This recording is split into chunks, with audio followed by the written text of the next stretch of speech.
Hey, what's up? I'm back finally after so many days, almost a week without any videos. I'm back, and I would like to say this is my first video in the month of November. And the reason I'm making a closet video is because if I don't, then I just won't be able to make a video. My dad has been off of work all week.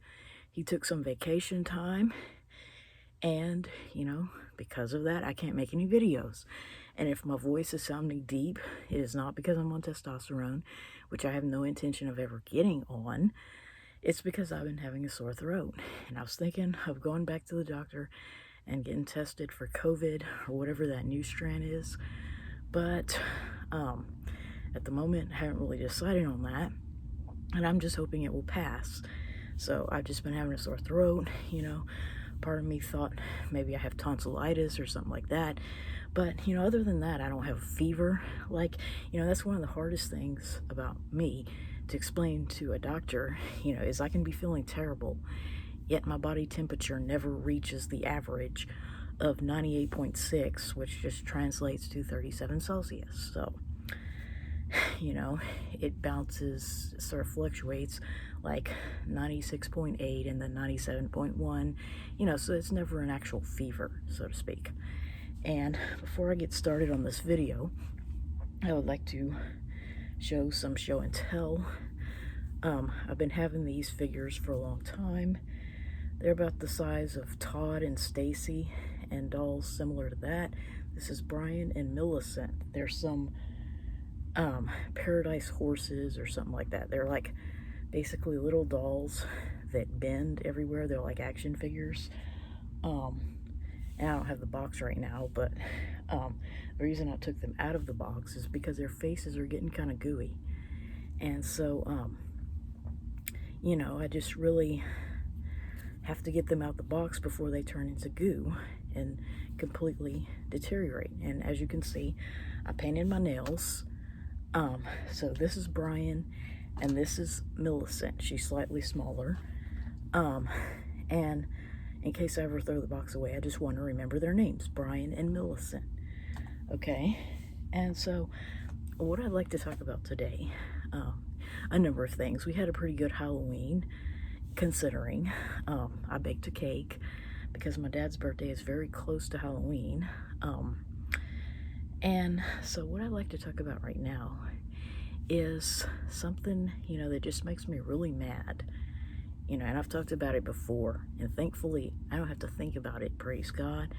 And it's just really sad that if I wasn't wearing this nice feminine pink sweater and, purple glasses, people would actually say that I passed for a guy, with my voice sounding deep like this and my real tree shirt, and the fact that I don't have that monthly cycle, and other than my nail polish, I pretty much pass, so to speak, and that sucks because that just goes to show you how little people think of femininity and womanhood. If you're not hyper feminine, like a Barbie doll, then you're automatically a guy or a Ken doll. But anyway, I just love these dolls because there aren't many dolls this size, and although they're on an 8th scale, I like to imagine that they are Barbie children, so to speak. So anyway, enough about the dolls and Halloween. What I like to talk about is just really how angry I feel about people overlooking that fundamental fact that only girls have periods. Okay, in this debate about, whether or not children should have to use gender-neutral facilities and have to change in front of the opposite sex. What really makes me mad is, when people want to forget that, that only girls have periods. And in so many things, they want to believe that the only difference between male and female is just the way that we're raised, which is basically John Money in a nutshell. The way that we're socialized to think of ourselves and our bodies, and just the way that we look, okay? Well, that's just ridiculous, okay? And what makes me mad is, people that want to normalize, children having to play sports with the opposite sex and share a locker room and a bathroom and go scouting, go on camping adventures with the opposite sex, what they always want to, you know, fail to mention is the fact that only girls have periods, okay? Only biological females have menstrual periods. And so, girls feel enough shame and embarrassment, about that bodily function, without forcing them to associate with males, so to speak. And it just makes me so mad, when people just omit that completely. They think that we don't want men using our bathrooms because we want them to think we don't poop. Well, no, it's more because we have a third bodily function that men know nothing about. The average guy knows absolutely nothing about it, okay? And some are so stupid as to believe that we stop pooping during the years that we have it. So, I'm so glad that I don't have to deal with that bodily function anymore. I really hated it. And for the average woman, it's the equivalent of about 10 years out of her life. If for 40 years you can have a baby, let's say, about 4 decades, 40 years. So 1/4 of the time would be about 10 years. Okay, so women spend about a total of 10 years of their life with a bodily function that men don't ever have to think about or deal with. They can pretend it doesn't exist. So it just really makes me mad, when people just leave that out entirely. This thing about, girls having to be with boys, and having to deal with that bodily function, not just the two that we have in common with men, which they're embarrassed enough about, but this whole other bodily function that men want to pretend doesn't exist. Okay, and the other thing, the reason I was motivated to talk about this was because I was reading something about IBS in children, which, I have a hard time believing children ever have that, and it affects slightly more girls than boys. And with adult women, it's twice as common than it is in men. Okay, and one thing that really made me mad is how this person analyzed the results of a study, and the way the study was done was really stupid. Nothing reliable about it. But somehow or another, the girls were less likely to report that the abdominal pain was their biggest problem. They were more concerned about how it affected their school performance and their school attendance. Okay? And that it was especially the older girls. Like among the younger children, boys and girls had the same level of concern about the abdominal pain. And they were just as likely to report the abdominal cramps as being really high on the pain scale. But then, as the girls got older, for some strange reason, as the girls got into their teens, they started not thinking the pain was so severe, but the boys stayed the same in their assessment of the pain level. And it's like they were so stupid, as to not mention the real reason why that might be, and they wanted to make it about gender stereotypes, how girls are more embarrassed about pooping, and so they're not going to report the pain as being as severe because they're ashamed of that body function. Well, no. Perhaps it has to do with a big red fact, a big red problem, and this is just a red pair of shorts that's old and I can use for doll material, a big red reason why a girl that is in her teens or getting into her teens and also has IBS might have something that puts the pain into perspective so that it's not a 10 on the pain scale anymore. There's something just as painful that happens to girls that sort of puts that pain in perspective so that it might be, more of a 5 or a 6 or a 7. And there's a reason, why parents aren't as concerned about making sure the girls don't have abdominal pain.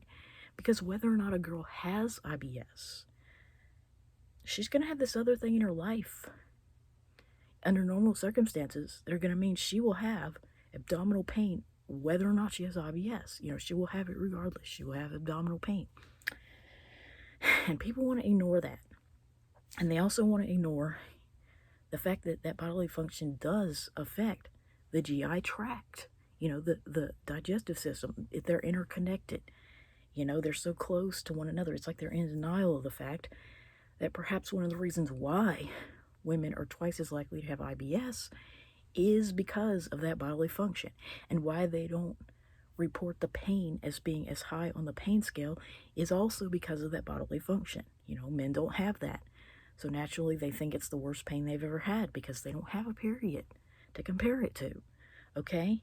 And I just get so sick of people ignoring that.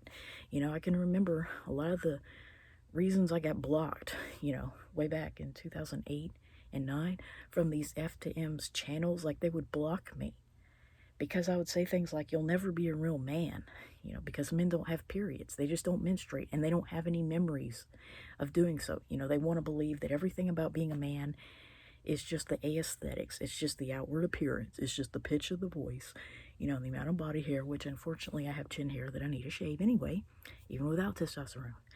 Okay? And they want to ignore, how a period affects the way a woman feels about her body. Being a man is more than just, having some masculine name, which, there are certain names that I would never name myself. It's more than just having a strong masculine name and a deep voice and a lot of hair on your body and your chin and whatnot. So much more. And one of the things, that makes a man and a woman is whether or not you have a period or ever have. Only girls and women have periods. I'm sorry, but that's just the way it is. And the fact that I ever had a period means that I'm not a man. Yes, the hysterectomy was great, which surprisingly, I used to think I might have IBS. I'm glad I never tried to prove it with a doctor or anything, but I used to think I might have IBS because I had a lot of problems with that. And miraculously, somehow the hysterectomy was able to turn that around for the better, and while I can't say, my GI tract is 100% perfect, and that I feel great 100% of the time, it sure does affect me a lot less. Unless I eat something that I just absolutely know I shouldn't eat, like those stupid fries they call Cajun fries with cayenne pepper all over them. They won't listen to you when you say, don't put cayenne pepper on my freaking fries. But, something about the hysterectomy. Not only did it calm my anger issues somewhat, made me no longer feel the need to hurt myself ever again. No more hitting, cutting, punching, or anything of that sort. But it also improved my GI tract. So, it really makes me mad when people just fail to acknowledge, that big red milestone in a girl's life. And usually it happens before the age of 13, not after. You'd be somewhat of a late bloomer if you were over 13. In my case, I was 11 and a half. And believe me, no girl wants to have it. Unless you're 17 and you just happen to be that last girl at your high school that doesn't have it and all your friends have had it, you do not want that to happen. Certainly not at 11 and in the 5th grade, which that was another ordeal. In my life, my mom, thought it would be just fine to put me in kindergarten at age 6. And while there's nothing wrong, with being 6 years old in kindergarten, believe me, when you're 13 in the 7th grade instead of 12, that is a bigger problem. And when you're getting your period by the end of 5th grade, all because you were not put in kindergarten, at a time that would put you in 6th grade at that age, that kind of sucks, okay? But I just had to remember that, I'm a year older than my classmates, so I'm not expected to mature at the same rate that they are. And certainly not the boys, because they're just late maturing in general. So yeah, I'll hurry up and post this video and say we had a great Halloween, but I'm glad we're in November and we finally get some cooler weather. And I'm just so sick of people wanting to pretend that periods don't exist.